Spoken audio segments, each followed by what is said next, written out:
priest looks happy. His bishop has let him go on a pilgrimage. He's going to Walsingham, to the shrine of Our Lady, Mary, the mother of Jesus. And he's treating it as a bit of a holiday. Here's another pilgrim. He doesn't want to go to Walsingham. He's been ordered to go as a penance, a punishment for gambling. He's got to walk all the way without shoes, and his feet are killing him. Our third pilgrim looks rather worried. That's because his wife is going blind.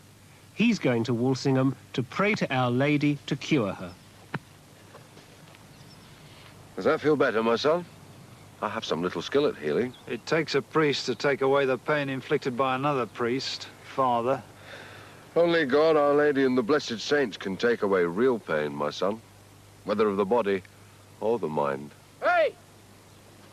You down there! Is this the way to Walsingham? Yes.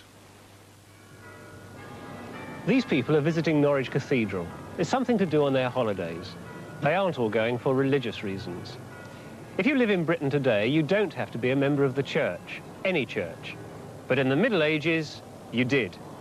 If you lived in Western Europe, you were a Catholic. And at the head of the Catholic Church was the Pope in Rome. He ruled the church on behalf of God.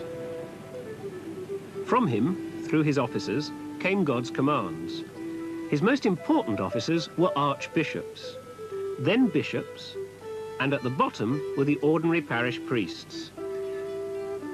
In religious matters, all the others, the church called them lay people, had to belong to and obey the church. The Pope was also responsible for abbots, abbesses, and their monks and nuns. There were over 2,000 monasteries in England alone. Then there were the organizations of traveling preachers, the friars. Even in politics, the Pope had great powers, giving orders to emperors, kings, and queens. So whether you were a king or a peasant, many parts of your life were influenced or controlled by the church. In fact, the church was responsible for all sorts of things that nowadays would be looked after by the government, like education, the care of the poor, the sick, the elderly. The church even had its own courts, and a priest could only be tried in one of them. As well as being all-powerful in religious matters, the church was one of the biggest landowners. Bishops and abbots, like other feudal lords, held their land from the king. Surrounded by the power, influence, and presence of the church on every side, it's not surprising that people believed in God more than most of us do nowadays. Norwich, where I'm standing, gives you some idea of the importance of the church in the Middle Ages. To start with, there's this cathedral. It completely dominated what was then one of the 5 biggest towns in Britain. As well as the cathedral, there were lots of churches, maybe over 70, and lots of priests, 1 to every 50 lay people. It's more like 1 to every 1,000 today. Each time you went to church, you were surrounded by reminders of the things in which all Christians believed.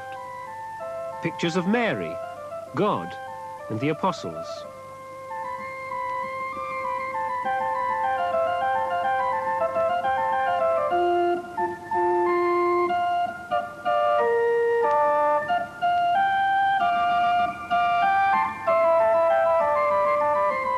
If you were baptized a Christian and did what the church told you was right, then, when you died, you would live with God and his saints in heaven.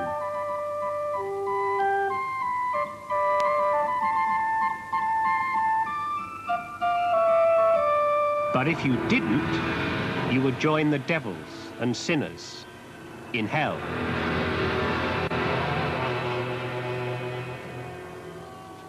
Sins are rotten teeth burning in the mouth, but you can buy forgiveness, pardons blessed by the Pope himself. And look,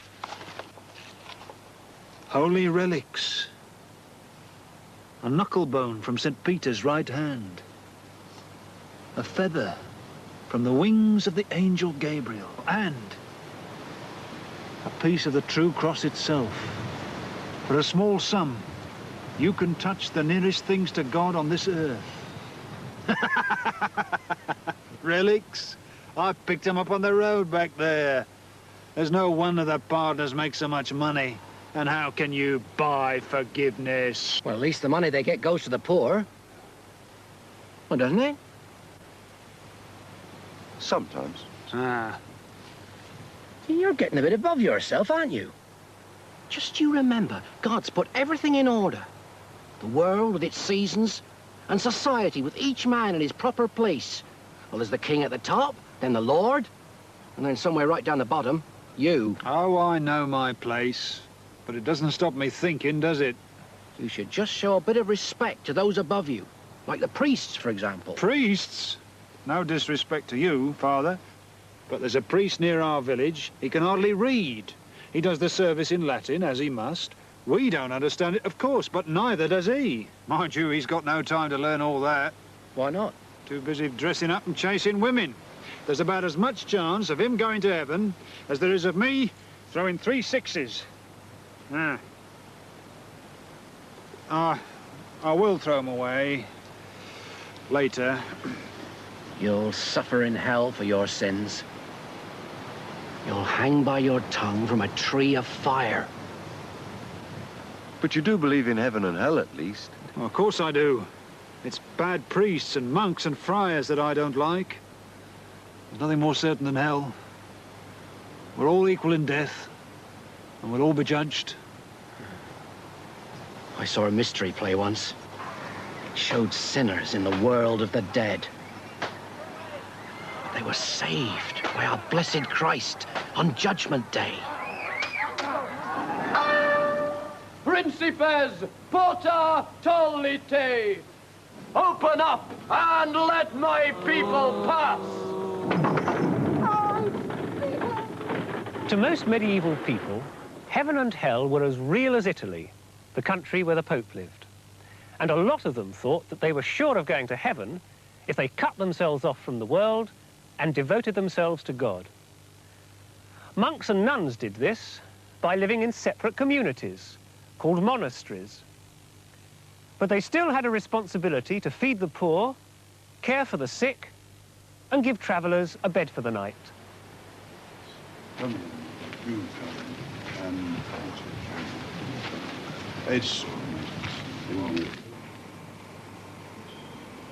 Modern monks, just like medieval ones, obey very strict rules. They make a promise to God that they will never marry, that they will own nothing, and that they will always obey their abbot. Much of their life is spent in total silence. They try to serve God by studying, by praying, and by labouring. Cistercian monks have always been known as farmers. You may not be able to visit a present-day monastery, but there are plenty of ruined ones around, and you can work out quite a lot for yourselves about what a monk's life was like. The church was the heart of the monastery. This is what it looked like in the Middle Ages. Just next to the church was a covered walk called the cloister. It was built around a square. The monks spent much of their lives there, studying and copying the Gospels and other holy books. The cloister arches were open to the weather, and while they got the sun in summer, it must have been very cold in winter. This was the chapter house, where every day a chapter from the monastery rule book was read, and where monastery business was discussed. Next to the chapter house was the dormitory, where the monks slept. At the end of the dormitory was a double-decker toilet, built over running water. On the right, a separate channel carried the sewage away. The kitchen was further downstream. This is where the kitchen used to be. It's outside the main building, and like the toilets, it's built over running water. I expect you can guess why that was.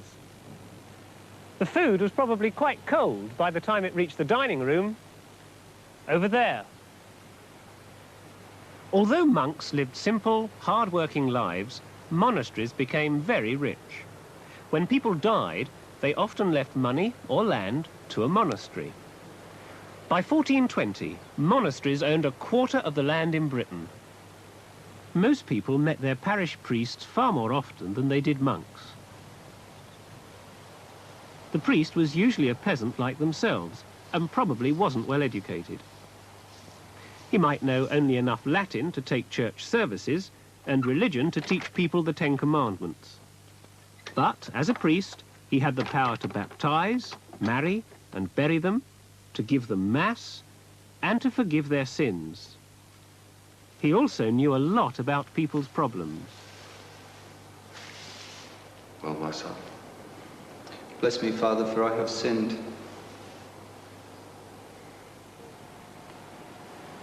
Two days ago, my wife gave birth to a child. Father, yesterday it died, and you were away from the village, and I'm afraid that since the babe was not baptized, it will go to hell. My son, it's true the church teaches us that those who refuse baptism will go to hell. But do you think our gentle Jesus would punish a newborn soul? It wasn't the child's fault that it died unbaptized, but mine. Yet you should have let me know that your wife was near her time. It's my duty to tend the sick and to send the dead on their way to God. I'll arrange a burial service and you won't have to pay me. And now, is there anything else that troubles you, my son? I cursed my neighbor and wished him ill. And why was that? Well, his animals, they trampled my crops. I understand.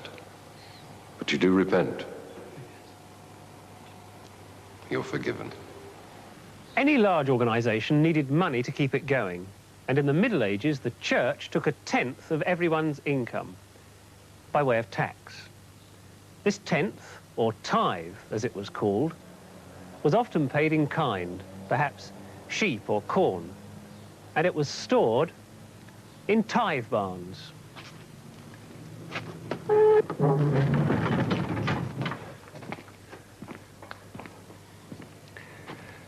As you can see, a tithe barn was huge, up to 50 metres by 8. This one holds enough to feed an army, but in fact, most of the produce was sold. So where did all the money go? Well, some of it went to support the parish priest. There were some priests who had several parishes. They took tithes from them all, looked after one, and pocketed the difference. But there were plenty of priests who took just enough to keep themselves alive and gave the rest to the upkeep of the parish church, to the poor, and to the bishop. But if the bishops were so rich and powerful, why did they need extra money? To pay for hospitals, just for a start. This is a ward in the great hospital, Norwich. It was founded by a bishop in 1249, and more than 700 years later, in fact, until only a couple of years ago, elderly people still lived here. These little cubicles were put in the 18th century to give people some privacy and somewhere to put their belongings. Before that, the sick or elderly were housed in open dormitories. The sick were treated with medicines made from herbs, and a lot of them really do seem to have worked. Treating colds by a herbal inhalation is a very old remedy, and so is using water to bring round someone who's fainted. But I don't like the look of this eye operation. Today, the great hospital has a well-equipped sick bay, and the elderly have their own housing. This is one of the oldest parts of the great hospital, the cloister. We've already seen that cloisters were used for studying. They were also used for teaching, and the first students were generally people that wanted to enter the church. You see, the church was the only big international organization. It had its own law and its own language, Latin. Even a parish priest needed enough Latin to say the daily services. The higher clergy needed much more education than that. If you became a bishop or an abbot or an abbess, you might have to advise the king, act as a diplomat, or manage a vast estate. That's why the first proper schools grew up around monasteries and cathedrals. By the later Middle Ages, boys' grammar schools had been founded, but the teachers were still churchmen and very strict. A reading book says, "Dear master, if we do not learn well, we beg you to beat us." But a schoolboy's rhyme said, I wish my master was a hare, and all his books hounds were, and I myself a jolly hunter. To blow my horn I would not spare, for if he were dead, I wouldn't care. Most of what I learned at school was beaten into me. Me too. Didn't hurt as much as this, though. Never mind, you're in good company. Many's the king who's walked barefoot to the Holy House. Well, the last mile from the Slipper Chapel, anyway. It must be very important. It is. My wife's going blind.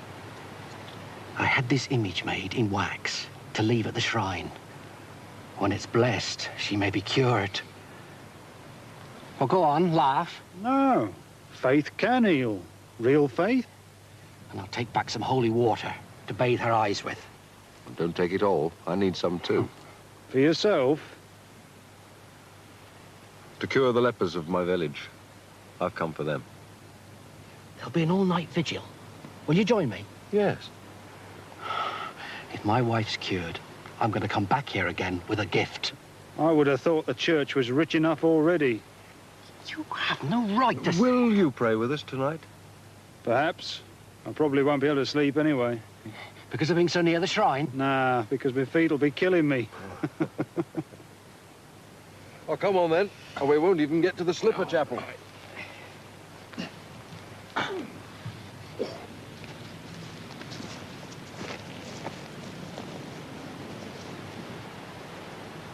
The Slipper Chapel was a mile outside Walsingham.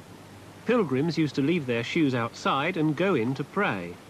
Then, without shoes, they walked the rest of the way to the Holy House.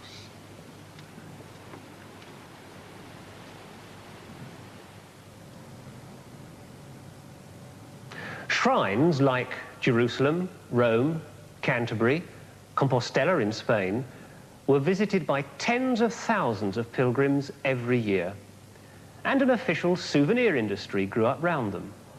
If you wanted to show that you'd visited a particular shrine, you bought a badge. This badge comes from Compostela. If you couldn't afford the badge, you simply put a scallop shell in your hat. And this one comes from Walsingham, where our pilgrims are going. The badges were mass-produced. You simply poured hot lead into a mould like this, waited for it to cool, and then out came the badges. Other craftsmen were employed to make little bottles which would be used to hold holy water or oil which had been blessed, and which would then be rubbed onto wounds to soothe and hopefully heal them. The priest and the married man will have theirs filled when they get to Walsingham. But what about the gambler? Will he still be just as scornful when he gets there?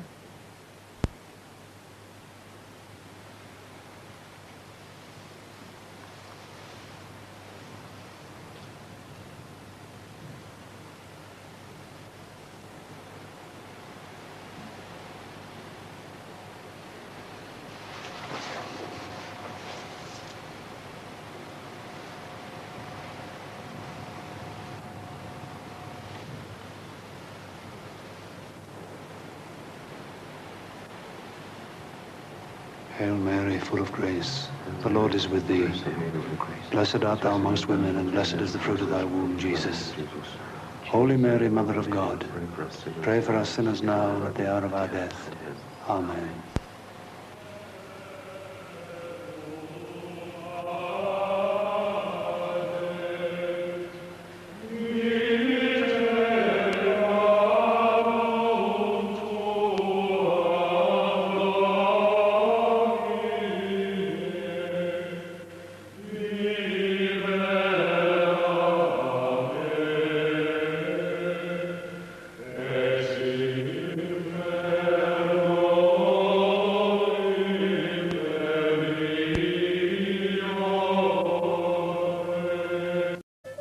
The Pope was also responsible for abbots, abbesses, and their monks and nuns.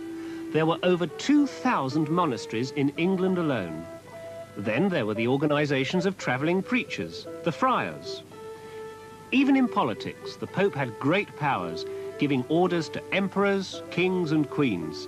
So whether you were a king or a peasant, many parts of your life were influenced or controlled by the church.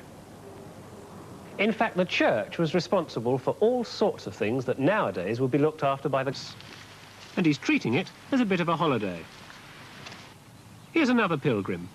He doesn't want to go to Walsingham. He's been ordered to go as a penance, a punishment for gambling.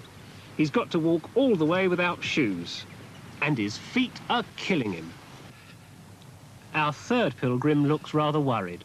That's because his wife is going blind. He's going to Walsingham to pray to Our Lady to cure her. Does that feel better, my son? I have some little skill at healing. It takes a priest to take away the pain inflicted by another priest, Father. Only God, Our Lady, and the blessed saints can take away real pain, my son, whether of the body or the mind. Hey! You down there! Is this the way to Walsingham? Yes. These people are visiting Norwich Cathedral. It's something to do on their holidays. They aren't all going for religious reasons. If you live in Britain today, you don't have to be a member of the church, any church. But in the Middle Ages, you...